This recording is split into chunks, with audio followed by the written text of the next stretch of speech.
Atenção! Começa agora uma teleaula de Geografia do Ensino Fundamental. Você vai assistir a teleaula de número 21. Bons estudos!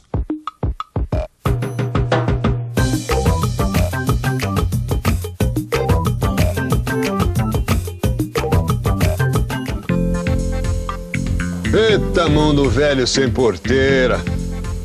Eu sempre uso essa expressão quando quero falar dessa nossa terra. E é um mundão mesmo, cheio dos mais diversos tipos de paisagem. Tem cidade grande, tem pequenos vilarejos, campos plantados com soja, milho, laranja. Tem floresta, tem caatinga e por aí afora. Tem também gente para todo gosto. Gente diferente, com diferentes jeitos de ser e viver. E o interessante é que esse montão de caras diferentes fala tudo a mesma língua. A gente pode até estranhar um pouquinho o sotaque de um lugar para o outro, mas a língua é a mesma, o português. Tá na cara que esse mundo velho sem porteira que eu tô falando é o nosso Brasilzão. Não dá para confundir porque não tem outro igual, não é mesmo? A propósito, meu nome é Francisco, mas o pessoal me conhece mesmo é como Chico. Para começar, na teleaula de hoje, você vai aprender como todos nós brasileiros participamos da construção de uma comunidade nacional que compartilha um vasto território caracterizado pela diversidade de paisagens. Vai ver também como o trabalho de diferentes etnias sobre um meio natural como o nosso, basicamente tropical, deu origem às mais diversas paisagens e hábitos culturais. E aí, você tem interesse nesse assunto? Então vamos nessa que tem muito chão pela frente. Quer dizer, tem muito que aprender sobre o Brasil. Nossa teleaula está começando. Meu amigo Chico, é uma pena que você não tenha vindo para o Círio de Nazaré deste ano. Um primo meu veio pela primeira vez e ficou impressionado com o número de pessoas que acompanhou a procissão. Ele também adorou as barraquinhas de comida e se esbaldou com algumas delícias típicas da culinária aqui do norte. Algumas das quais ele nunca tinha sequer ouvido falar. Só de lembrar dessas comidas do norte eu fico com água na boca. O Círio de Nazaré é uma festa e tanto. E olha que eu conheço esse Brasilzão e já fui a tudo quanto é festa. Festa do Bonfim, festa do Peão Boiadeiro, festa de San Genaro, carnaval e por aí vai. É tanta festa e uma diferente da outra que fico me perguntando. Por que será que no Brasil tem tantas diferenças na alimentação, nas festas, nos ritmos e músicas, na maneira de construir as casas e até mesmo na maneira de ganhar a vida? Será que a geografia pode ajudar a gente a responder essa pergunta? Para começar a responder essa pergunta, imagine que um motorista de caminhão fosse transportar uma carga de Belém até Porto Alegre. Ele teria que percorrer mais de 3.300 quilômetros, o que significaria uma viagem de mais ou menos uma semana. É chão que não acaba mais. Uma viagem como essa dá uma ideia das dimensões do território brasileiro. Peraí, Pedrão. Quer dizer que a extensão territorial do Brasil é um dos motivos dessas diferenças que acontecem pelo país? Falou bem, um dos motivos. E uma coisa interessante é que a forma desse território brasileiro foi definida mais ou menos antes do Pedro Álvares Cabral chegar aqui. Como é que é, Pedrão? É, isso mesmo. Você já deve ter visto em história como é que os portugueses e os espanhóis dividiram o mundo entre eles, não é mesmo? O famoso Tratado de Tordesilhas. Aqui tem até um selo comemorativo, ó, do aniversário de nascimento de Cabral e dos 500 anos de tratado, ó. Esse aqui. Esse tratado foi assinado há mais de 500 anos, quando os portugueses e espanhóis eram os povos mais poderosos do mundo e dominavam os mares. Eles traçaram uma linha imaginária que passava a 370 léguas a oeste de Cabo Verde. As terras descobertas que ficassem a oeste dessa linha seriam da Espanha e as que ficassem a leste, de Portugal. É lógico que a ocupação do território brasileiro é uma longa história, onde os principais personagens foram os ameríndios, os europeus, os africanos e, mais recentemente, os asiáticos.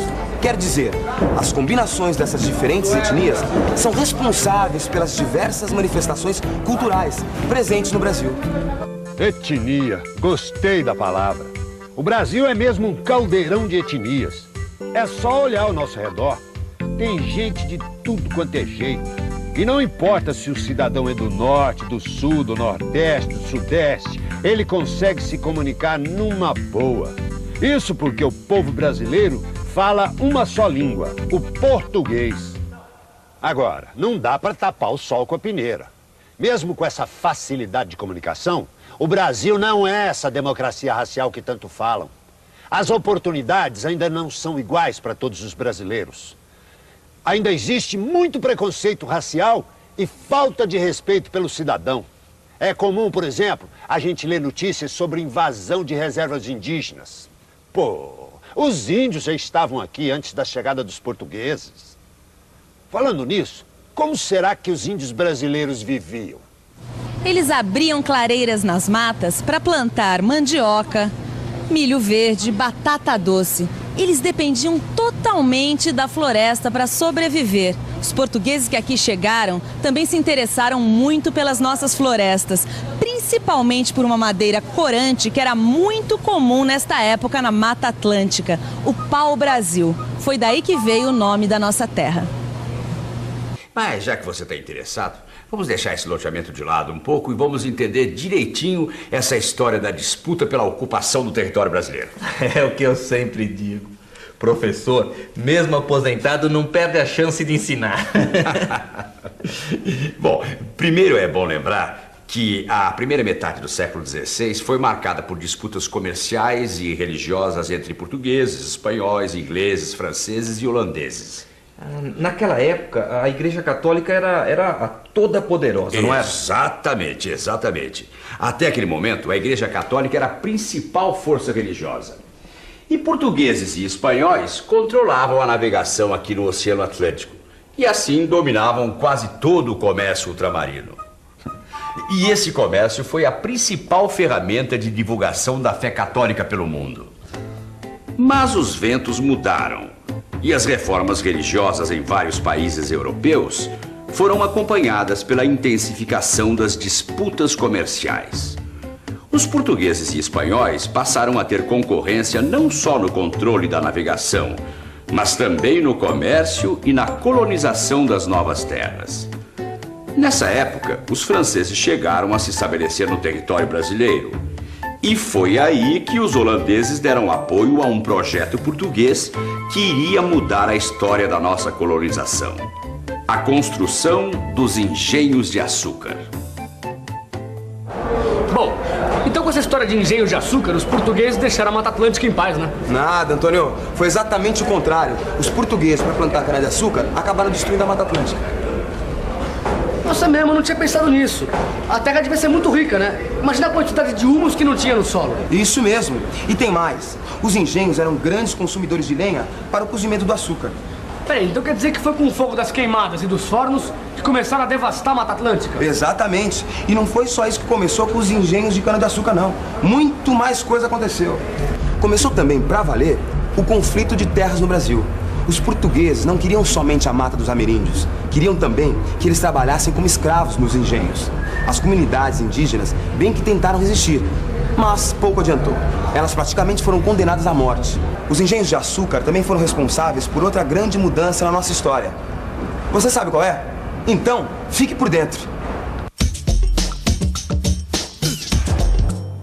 Na falta de mão de obra indígena, o empreendimento açucareiro inicia a maior transferência forçada de trabalhadores de um continente para o outro: o tráfico de escravos africanos. Milhões de pessoas foram trazidas à força das florestas e savanas africanas para o trabalho nas plantações de açúcar da América. E foi justamente o trabalho escravo negro que construiu os alicerces do Brasil.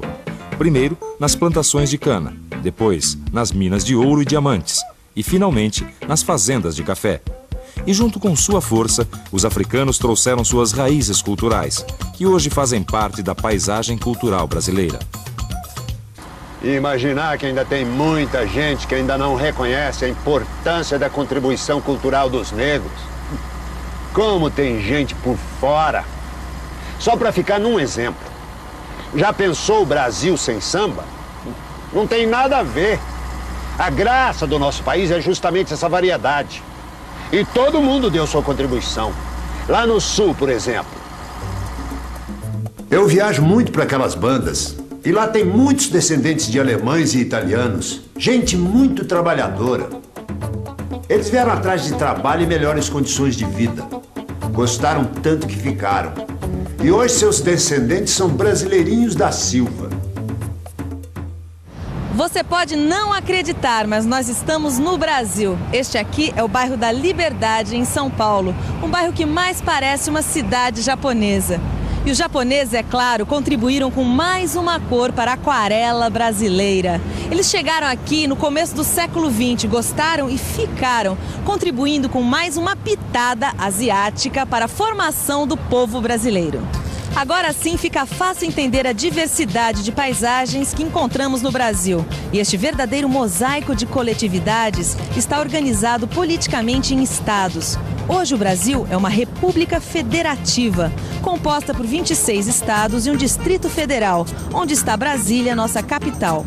A ideia do regime federativo é permitir que as diferentes culturas possam se manifestar através de eleições diretas nos estados, sem, claro, esquecer da União Nacional, construída durante toda a nossa história. Se não respeitar, tem que respeitar. Cada povo tem um costume, um hábito, não? Diferente. Eu acho que não, eu acho que a igualdade, a consideração de um para o outro é que faz um país ter um povo que é consciente da sua nacionalidade, das suas diferenças e unir essas diferenças para um país melhor. É isso aí. Um país justo só pode ser construído com respeito, união e igualdade. Separatismo e discriminação não tem nada a ver com a ideia de cidadania, onde os direitos de cada um são garantidos pela participação de todos. Conhecer um pouco de história e saber como se formou o povo brasileiro podem nos ajudar a chegar mais perto disso tudo. Por isso, vamos ficar agora com a revisão. E atenção, se liga aí que é hora da revisão. Na teleaula de hoje, você aprendeu que a diversidade de paisagens brasileiras é resultado do trabalho de diferentes etnias num meio natural predominantemente tropical. Viu que a grande extensão territorial do Brasil, voltada para o Oceano Atlântico, também é responsável pelas diferenças e que sua ocupação começou pelo litoral, com a exploração da Mata Atlântica. Viu que o povo brasileiro é produto da mistura de ameríndios, africanos, europeus e asiáticos. Um povo que fala uma só língua, o português. E por último, viu que a República Federativa é uma forma de governo que permite a expressão dos interesses das diversas coletividades que se formaram no nosso território, que é dividido em 26 estados e um Distrito Federal. E aí, gostou? Pois fique sabendo que isso é só o começo. Na próxima teleaula, nossa viagem de conhecimento continua. Por enquanto, o melhor que você faz é dar uma boa lida no seu livro de estudo. Assim você vai ficar conhecendo cada vez melhor esse nosso Brasil brasileiro. Tchau!